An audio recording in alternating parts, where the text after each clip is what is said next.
არა, იცით რა, მე ვთვლი რომ საერთოდ ახლა ყველაზე სტაბილურად საკვე პროდუქტებში პურის ფასებია, აი თუ შევადარებთ წლებს გადავხედოთ და დღეს ახლა მასიური პროდუქციის ფასი არის ლარი 20 და ლარი და 30. მასიურად ასეა ეს ფასი და ესე იგი ყველაზე ფართოდ გავრცელებული ასორტიმენტი, რომელიც მასიურად იყიდება. რაც შეეხება ახლა არის პური იქ ლარნახევრიანიც, ორლარიანიც არსებობს იქ შავი, რუხი პურები, ეს რეცეპტორული პურებია და იქ მეტი შრომა და მეტი ტექნოლოგია ჩადებული და რა თქმა უნდა ეს ფასები ყველა ვიცით, მაგრამ რაც შეეხება მასიურ ასორტიმენტებს, აქ ვართ ასე ვთქვათ ყველა შეთანხმებული იმაზე, რომ ეს ფასი, არ გადაიხედება და ასე ვთქვათ, ამ ფასს უჭირავს თავი, როგორც იქვია, რამოდენიმე წელია. და ამაზე დაწყებული წისქვილებიდან დამთავრებული, ესე იგი, პურის მიწოდებამდე ეს ხაზი, ასე ვთქვათ, ასე გატკეპნილია, რო იტყვიან და გაკეთებულია, ეს ასე არის და მე ამაში ცუც არაფერს არ ვხედავ ახლა, ძალიან კარგია და ნებისმიერი ხელისუფალი ყოველთვის ეს სწორიც არის, რომ ფიქრობს იმაზე, რომ ადამიანებს ეს პროდუქტი მიეწოდებოდეს იმ ფასებში, რა ფასებიც რეალურია მისი და თუ შევადარებთ ახლა მეზობელ ქვეყნებს ჩვენ, სადაც ხორბალი დიდი რაოდენობით მოდის, სადაც თუნდაც DGG მოხსნილია, ხო? ჩვენთან ეს ფასი უფრო ხელმისაწვდომი და უფრო ასე ვთქვათ, მისაღებია, ვიდრე ამ ქვეყნებში უფრო მაღალია ეს ფასები ამ პურზე.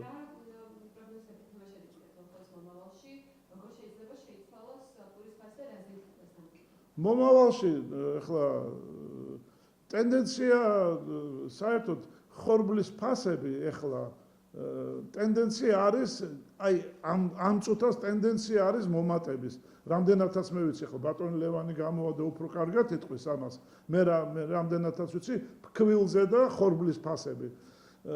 ეს კი არა პირდაპირ გეტყვით ახლა. ქართველი ფერმერები, რომლებმაც მოიყვანეს ხორბალი, მათაც კი აქვს პრეტენზია, რომ არა თქვათ იქ 70 თეთრად, არამედ 90-ად მიიღონ მათი ხორბალი და ეხლა თქვენ წარმოიდგინეთ, ხორბალი თუ 90 და ლარი იქნება, მაშინ პური როგორ გამოვა ლარი და 20. 20 თეთრში არც დაბქვა ჩაეტევა, ვერც დამზადება ჩაეტევა, ამას ხო ყველაფერს თანხები ჭირდება, არა? მე ეხლა ამას იმიტომ კი არ რეალურად ვიმსჯელოთ და იმიტომ და ამიტომ მე ვთვლი, რომ დღეს ეს ფასი ძალიან რეალურია, დღეს. და მომავალში შევხედოთ ახლა მე წინასწარ პროგნოზს ვერ გეტყვით ახლა ამ ჯერჯერობით ეს ფასი ალბათ ამ წელს არ უნდა შენარჩუნდეს მე ასე ვთვლი რა. თქვენ ასევე აღნიშნეთ რომ დისტრიბუციის პრობლემები აძვირებს და აწვება. რა თქმა უნდა ახლა მე ეს არის პრობლემა დისტრიბუცია, ესეც გეტყვით ქალაქი გადატვირთულია, ძალიან ლურჯით დისტრიბუტორებს მუშაობა, ქალაქში არ არის ღამის ესე იგი შეტანები პროდუქციის და ყველას ერთად, ყველა დისტრიბუტორი დილით, ყველა ერთად გამოდეს, ეს არის კოკა-კოლა, ეს არის აბეღლავი, ეს არის პურ პროდუქტები, რა ვიცი, სულ ყველა ერთად გამოდიან და ეს ძალიან რთულია ეს მუშაობა, თან პური ხო იცით როგორი მალფუჭადი პროდუქტია, რეალიზაციის ვადა დაბალი აქვს, ამიტომ არის ზოგიერთი მაღაზია დღეში სამჯერაც უნდა მიეწოდოს მას პროდუქცია, ამიტომ ახლა მე ვთვლი, რომ ის ჯარიმები, რომელიც ვრცელდება ახლა პურის დისტრიბუტორებზე, ძალიან მაღლად მიმაჩნია ახლა. კი გამოვიდა პრემიერიდან, რომ გადაიანგარიშეს ესო 15 თეთრიო თუ რაღაც ასე იანგარიშეს, მაგრამ მე აქ ვამბობ, პური არის განსაკუთრებული პროდუქტი და პურ პროდუქტებზე ეს ძალიან მტკივნეულად აისახება და ამიტომ ეს აწვება თვითღირებულებას და მე ვთვლი, რომ ახლა ყვითელ ხაზებში, რომ პურის სადისტრიბუციო მანქანა გადავიდეს და მივიდეს მაღაზიამდე, არაფერი ამით არ დაშავდება, თუ ტაქსი შეიძლება დღეში 100 ჯერ შევიდეს, ერთხელ დღეში 3 ჯერ უნდა გადაკვეთოს ეს ხაზი და არაფერი არ ჭირს პურის მანქანას, რომ ესეთი ისინი დაუწესოთ ახლა. მე ვამბობ მარტო პურზეა, მე არ ვამბობ ყველა სადისტრიბუციო მანქანაზე, იმიტომ რომ პურს ყოველთვის ჰქონდა განსაკუთრებული წესები მიწოდების და პური პურია. გადამზე კიდევ რა ფაქტორები არსებობს, რომელიც ნეგატიურად შეიძლება აისახოს ზრდისკენ. ახლა ვიცით რომ მაგ კონფლიქტი აქვს რეგიონში, ამ თვალსაზრისით ერთ თუ არა რაიმე გავარისებას, თუნდაც ფაქტორების. ნუ რა თქმა უნდა, ახლა ყველას გვაქვს გარკვეული მღელვარება და უსიამოვნო შეგრძნება იმისა, რომ ვთქვათ, ენერგომატარებლებზე არ შეიცვალოს ფასი, იცით რომ აი დღეს მე ტელევიზიით უყურე, გამოვიდა ირანის ის იყო, რომ არც ერთი ტანკერი არ გავა ზღვაშიო, ვერ სრუტესო ვერ გადაკვეთსო, ესე იგი ლაპარაკობდა, ეხლა მე რას ვამბობ, ამით მე ძალიან მაქვს იმის, რომ ნავთობპროდუქტებზე არ აისახოს ეს და მე ბენზინის ფასები და იცით ეს ყველაფერი დაკავშირებულია დისტრიბუციასთან საერთოდ და საერთოდ ტარიფების თემა ძალიან მტკივნეულია საერთოდ. ეხლა მე წლების განმავლობაში ბუნებრივ აირზე გქონდა ჩვენ, იმიტომ რომ ჩვენ ბუნებრივ აირს ვყავრობთ ძირითადად და ეს ბენზინი ეს არის სადისტრიბუციო მანქანებისთვის და რა თქმა უნდა ხო ელექტროენერგია, მაგრამ იმდენად არა, ელექტროენერგია წისქვილებისთვის არის მნიშვნელოვანი, სადაც იფქვება პროდუქცია დიდი ზრაებით დგას და მათთვის არის ეს ძალიან მნიშვნელოვანი. ამიტომ საერთოდ ენერგომატარებლები წყალი თუნდაც ეხლა საქართველოს რა ვიცი წყალს მიაქვს და ჩვენთან ქალაქში ეხლა წყალზე მომუშავე კომპანიები ყველა გავიდა ქალაქიდან. ვისთვისაც წყალი ასე ვთქვათ ნედლეული იყო და შემორჩა მარტო პურის მწარმოებებს ეს მაღალი ტარიფები და 6 ლარი და თვალსწრაფი 50 თეთრი 51 თეთრია საკმაოდ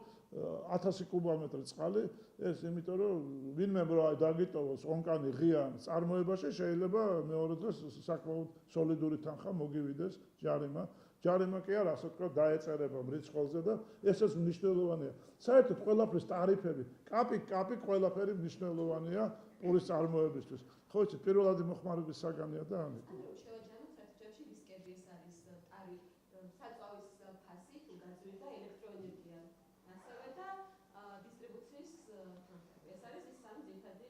რა თქმა უნდა, ნუ ფქვილის ფასი რა თქმა უნდა ხო სოფლიოში იცით რომ ფქვილზე აი ბატონ ლევანი უფრო კარგად ფქვილთან დაკავშირებით ახლა მე არ შევდივარ მის სფეროში, მაგრამ მე რამდენადაც ვიცი ახლა ფქვილზეც იქნება თავისებური ახლა მაგალითად უკრაინისა და რუსეთის დაპირისპირებამ გამოიწვია გარკვეული შეფერხებები ერთი პერიოდი და ფქვილის ფასები შეიცვალა მაშინ მე მინდა ეს იცოდეთ და მაშინ რამოდენიმე წლის წინ თუ ფქვილის ფასი თქვა ჩვენ 52 ლარის ფარგლებში ვიღებდით ერთ ტომარა ფქვილს დღეს მისი ღირებულება 60 ლარი გახდა ერთი ტომრის ღირებულება დაახლოებით 60 ლარი თუ არ ვცდები და გარკვეულად აქაც მაქვს ნუ სასაუბრო და თუმცა საქართველოში არსებობს კიდევ ასეთი რამე ხო ბევრმა არ იცის მე მინდოდა თქვათ დავეძახეთ იმ კომისიაზე იქ მე თქვა რომ ჩვენთან შემოიღეს ასეთი დამაბალანსებელი გადასახადი ფქვილზე ანუ რუსეთიდან შემოსული ფქვილები იბეგრება მაგალითად ჯერ იბეგრებოდა 10 ლარით ერთი ტომარა შემდეგ იყო 12 ლარი ნახევარი დღეს გახადეს 15 ლარი დღეს კი არ გახადეს უკვე მთელი წელია ეს 15 ლარი მოძოს რაც მე ვიტყოდი რომ პურის წარმოებისთვის საკმაოდ მაღალი თანხაა იმიტომ რომ ტონაზე 300 ლარია დამატებული და ამან გარკვეული უსიამოვნება დაბადა და ეს ისეთი გადასახადია რომელიც უნდა სიტუაციის მიხედვით ესადაგებოდეს წარმოებას იმიტომ რომ თუ დამაბალანსებელია უნდა დააბალანსოს მე ამას ვამბობ და ბატონო უნდა შემცირდეს მე ვთვლი ახლა რომ მოიხსნას აქ ახლა რა იყოს ჩადებული იცით რომ იმისათვის დააწესდა ეს გადასახადი რომ ქართულ წისქვილსაც გადამამუშავებელ მრეწველობას ემუშავა იმიტომ რომ ძალიან დაბალ ფასებში შემოდიოდა ფქვილი ნამდვილად ამაში ვეთანხმები და ამან გარკვეული ნუ გამოიწვია წისქვილები საერთოდ ლაბის გაჩერდა ქართული წისქვილები და უნდა მუშაობდეს მე ვამბობ ხა ნორმალური სიტუაცია მაშინ რომ შენც უნდა მუშაობდე და მეც უნდა მუშაობდე მაგრამ უნდა ხელშეწყობის ღონისძიებები კეთებოდეს ისეთი რომ არცეც არ უნდა ეთკინოს არაფერი აი ეს არის მთავარი დაბალანსებულად ბატონო აი მაგალითად გახდეს 12 ლარი ისე ხო და თქვენ რა გონიათ ბიუჯეტმა ამ შემოსავლებით დაახლოებით ახლა მე თუ არ ვცდები 50 მილიონი მიიღო და ეს 50 მილიონი ისევ პურ პროდუქტებს რო ხმარდებოდეს თლად უკეთესი იქნება ახლა თქვენ იცით რომ აი ქართველი ფერმერები მაგალითად ხორბლის მომყვანები სულ ლაპარაკობენ თქვა მევენახეები სუბსიდირდებიან და ამათ სუბსიდია არ აქვს თუ ჩვენ ვამბობთ რომ ხორბალი ჩვენთვის მნიშვნელოვანი პროდუქტია, მაშინ ალბათ მოეხმარონ მაინც ან სათესლე ხორბლის შეძენაში ან რაღაცა სუბსიდირება, მე არ ვიცი სოფლის მეურნეობას თავისი ნიუანსები აქვს და ამაში ვერ ჩავღრმავდები. აი რო შევაჯამოთ წელს მაინც არ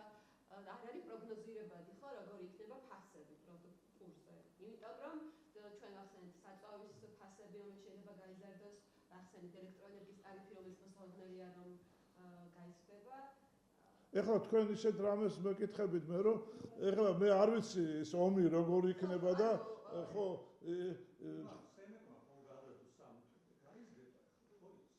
ხო თუ გაიზრდება კი აი ამიტომ გეკითხე. ნუ მე მგონი ეხლა ამ სიტუაციის გამო შეიძლება სამექმა კიდე გადადოს ხო მე ვიცი რომ გადადეს და ეხლა გადადეს და ეხლა მარტში უწევს მეგონი კი აი მარტში ხო და რა მოდენი გაქვს ანუ იქონიებს გავლენა არა ისე და მე ეს წინასწარ ვერ გეტყვით ეს გადავნა გადავიანგარიშოთ იქ ელექტროენერგიაზეა ლაპარაკი და ბუნებრივ აირზეც ხო მგონი ხო და მე არ ვიცი შეიძლება ეს წარმოებისთვის არ იყოს ბუნებრივი აირი მოსახლეობისთვის იყოს არ ვიცი ეხლა მე რამდენადაც ვიცი არ ვიცი ნახოთ შევხედოთ მე ეხლა წინასწარ ვერ ვიტყვი